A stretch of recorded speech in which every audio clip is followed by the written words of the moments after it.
দুইটা মহিলা দেখছে আমার নিতে, ওইখানে দিয়ে অনেক খারাপ কাজ করছে, আমার মারছে, তাও দেখছে, তাও কিছু করলো না মহিলা দুইটা। অনার্স প্রথম বর্ষের পরীক্ষা চলছে কলেজে। পরীক্ষা শেষে এক তরুণী ও তার সহপাঠী বাড়ি যাওয়ার জন্য বাসের অপেক্ষা করতে থাকেন। তবে বাস আসতে দেরি হওয়ায় তারা হেঁটে বাড়ির উদ্দেশ্যে রওনা দেন। হাঁটতে হাঁটতে তারা স্থানীয় এক বন বিভাগের কার্যালয়ের সামনে আসেন। এ সময় কয়েকজন তাদের পথ রোধ করে। এ সময় জোরপূর্বক ওই তরুণী ও তার সহপাঠীকে বন বিভাগের ভেতরে নিয়ে যায় তারা। চলছে দেশের সর্ববৃহৎ প্রযুক্তি মেলা সিটি আইটি মেগা ফেয়ার 2025। চলে আসুন 8 থেকে 13 ডিসেম্বর আইডিবি ভবন, ঢাকা।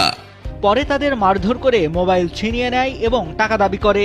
তারা টাকা দিতে অস্বীকৃতি জানালে ওই তরুণীর সহপাঠীর গলায় ছুরি ধরে তাকে তিনজন মিলে পালাক্রমে ধর্ষণ করে। প্রায় 2 ঘন্টা আটকে রেখে ভয়ভীতি দেখিয়ে সড়কে ছেড়ে দেয় অভিযুক্তরা।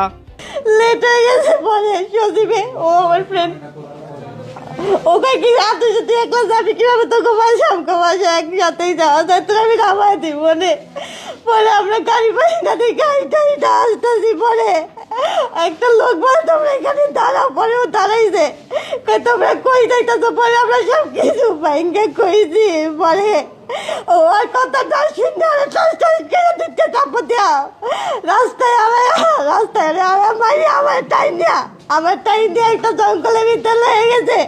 কতগুলো লোক দেখছিল, তাও কিছু বলে না। আমাদের কিসের সমাজ, এটা কিসের সমাজ বলে? দুইটা মহিলা দেখছে আমার নিতে, ওইখানে দিয়ে অনেক খারাপ কাজ করছে, আমার মারছে, তাও দেখছে, তাও কিছু করলো না মহিলা দুইটা। কিসের মহিলা হইল? আমরা গাড়ির জন্য ওয়েট করতেছি। পরে রাস্তা থেকে কিছু পোলাপাইন আসছে, মানে কলেজের সাইডে রাস্তা থেকে কিছু পোলাপাইন আসছে। পোলাপাইন এসে আমারে দইটা মুখটো কাটকে আর আমার গলায় ছুরি ধরে আমার সাইডে নিয়ে গেছে।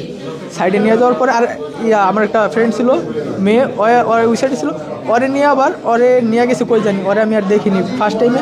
পরে আমার মারাটার পরে বলতেছে কয় বাসায় কল করে টাকা চা 50,000 টাকা দিতে বলবি। ফার্স্ট টাইম 1 লাখ টাকার কথা বলছে, পরে 50,000 টাকা দিবি, না হয় তোরে সারমু না, তোরে মাইরে ফেলবো।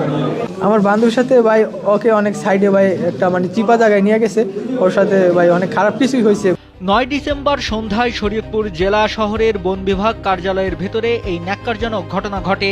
পরে স্থানীয়রা দুজনকে উদ্ধার করে শরীয়তপুর সদর হাসপাতালে পাঠায় এবং পুলিশে খবর দেয়। প্রায় 8টার মতো বাজে, এত রাতে এই বন বিভাগের ভিতর থেকে অন্ধকার একটা মেয়ে এবং সাথে কয়েকজন ছেলে আসতেছে। তো আমি জিজ্ঞেস করলাম তোমাদের এখানে কি, তো মেয়ে ভয় পেতেছিল, তো ছেলেকে জিজ্ঞেস করলাম, ছেলেও ভয় পেতেছিল। তো ভয় পাওয়ার পরে আমি জিজ্ঞেস করলাম তোমাদের কোনো ভয় নেই?